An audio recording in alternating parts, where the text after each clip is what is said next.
Hello दोस्तों, स्वागत है आप सबका जीएस विथ लेंस पर।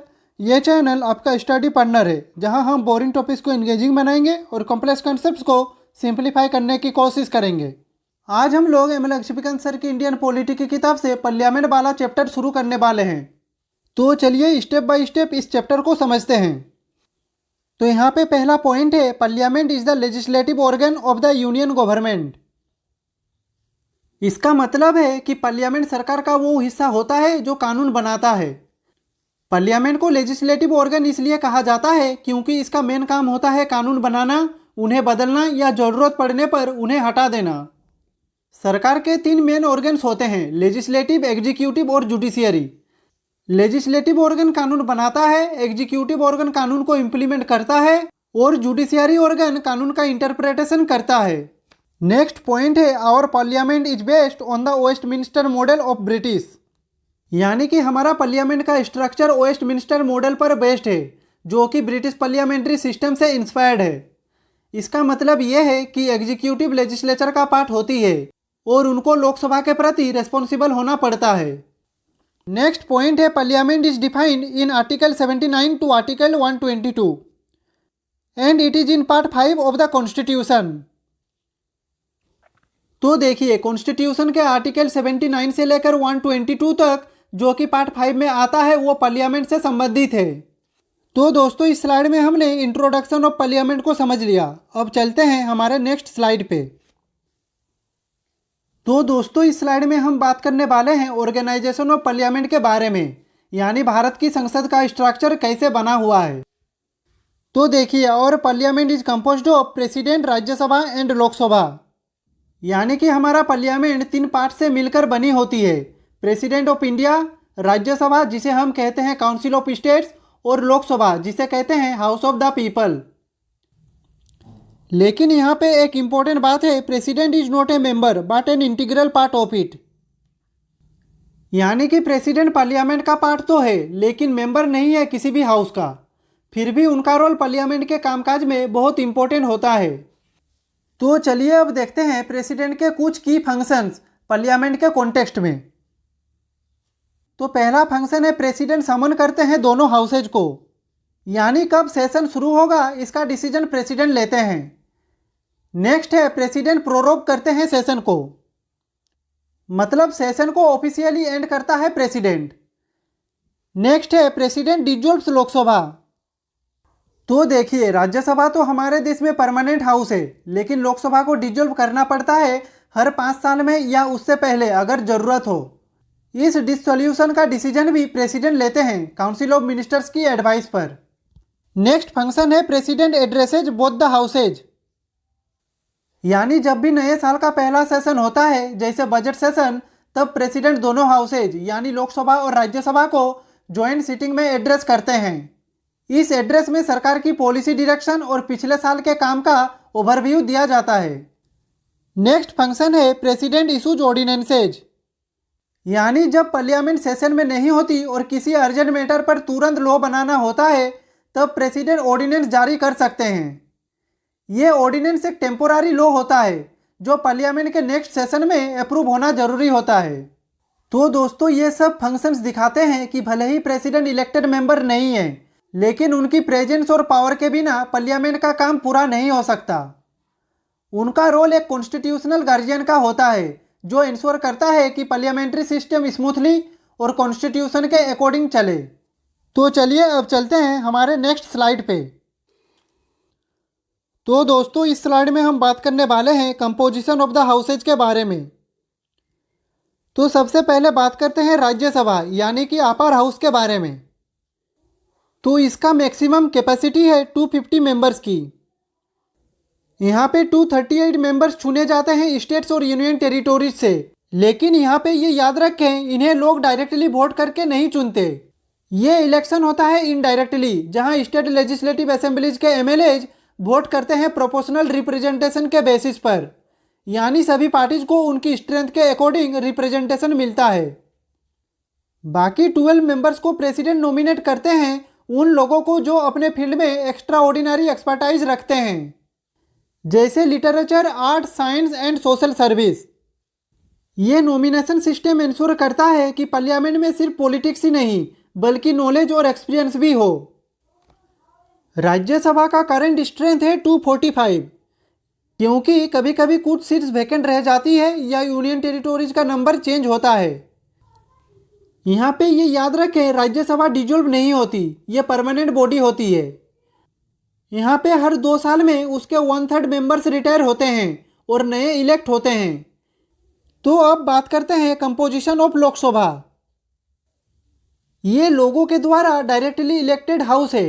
ये डेमोक्रेसी का असली फेस माना जाता है।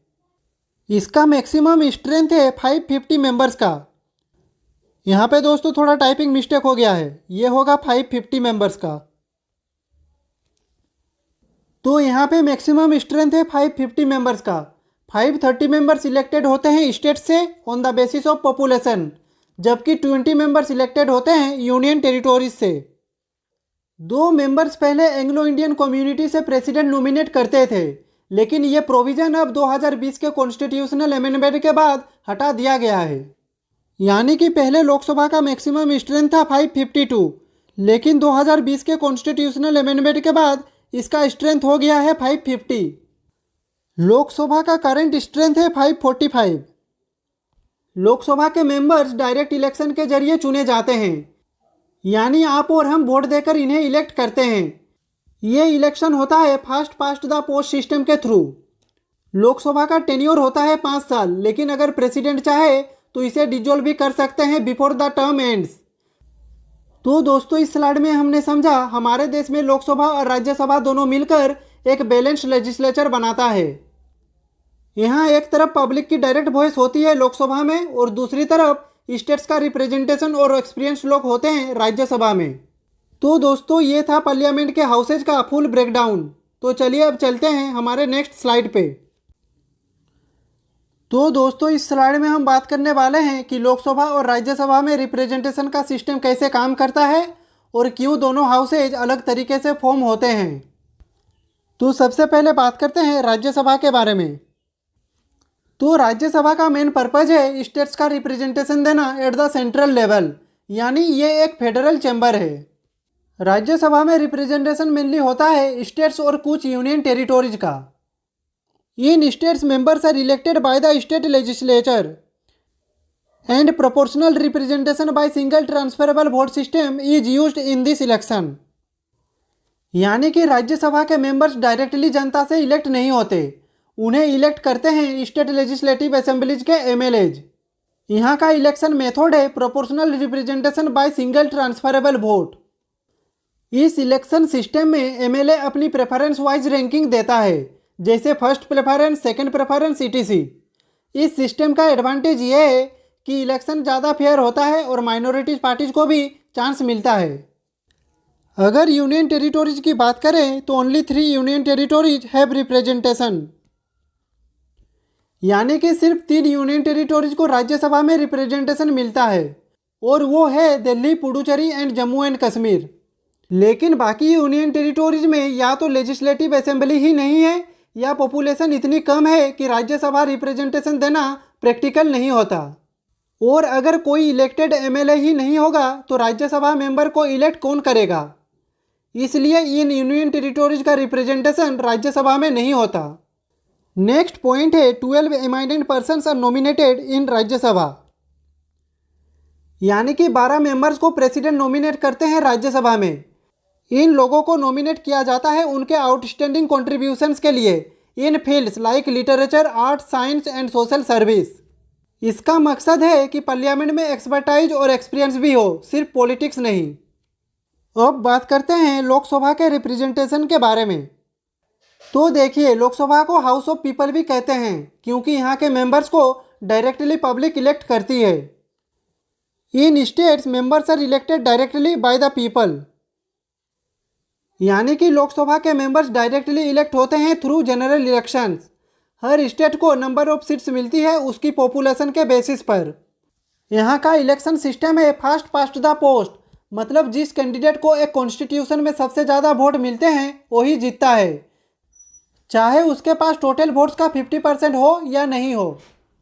अब बात करते हैं यूनियन टेरिटोरीज की। तो in case of union territory parliament decides mode of election, यानी कि यूनियन टेरिटोरीज में भी पब्लिक इलेक्शन के जरिए एमपीज इलेक्ट होते हैं, लेकिन इलेक्शन कैसे होगा ये पार्लियामेंट डिसाइड करता है by law. For example Delhi और चंडीगढ़ के पास भी लोकसभा सीट्स है और वहाँ भी डायरेक्ट इलेक्शंस होते हैं। अब बात करते हैं लोकसभा में नॉमिनेटेड मेंबर्स के बारे में। तो earlier Anglo Indians were nominated but now it is discontinued, यानी कि पहले अगर एंग्लो इंडियन कम्युनिटी का रिप्रेजेंटेशन लोकसभा में नहीं होता तो प्रेसिडेंट 2 मेंबर्स नॉमिनेट कर सकते थे। ये प्रोविजन 2020 के कॉन्स्टिट्यूशनल अमेंडमेंट एक्ट के बाद डिसकंटिन्यू कर दिया गया है। तो अब लोकसभा में नॉमिनेटेड मेंबर्स नहीं है। तो दोस्तों इस स्लाइड में हमने देखा राज्यसभा इंश्योर करती है कि स्टेट्स की आवाज़ नेशनल लेवल पर सुनी जाए और लोकसभा डायरेक्टली जनता की वॉइस है। हमारे देश में दोनों हाउसेज का अपना रोल और इम्पोर्टेंस है और दोनों मिलकर बनाते हैं एक बैलेंस्ड और रिप्रेजेंटेटिव पार्लियामेंट। एक इम्पोर्टेंट बात दोस्तों, अगर आपको पीडीएफ से रिलेटेड कुछ भी जानकारी चाहिए तो आप डिस्क्रिप्शन में जा सकते हैं। तो आज के लिए बस इतना ही। अगर आपका कुछ भी इस टॉपिक से रिलेटेड डाउट हो तो आप कमेंट बॉक्स में पूछ सकते हैं, और अगर आपको ये वीडियो पसंद आई हो तो लाइक करें, कमेंट करें, शेयर करें और ऐसे ही वीडियो देखने के लिए चैनल को सब्सक्राइब करें। मिलते हैं नेक्स्ट वीडियो में, तब तक के लिए खुश रहिए, स्वस्थ रहिए। जय हिंद, वंदे मातरम।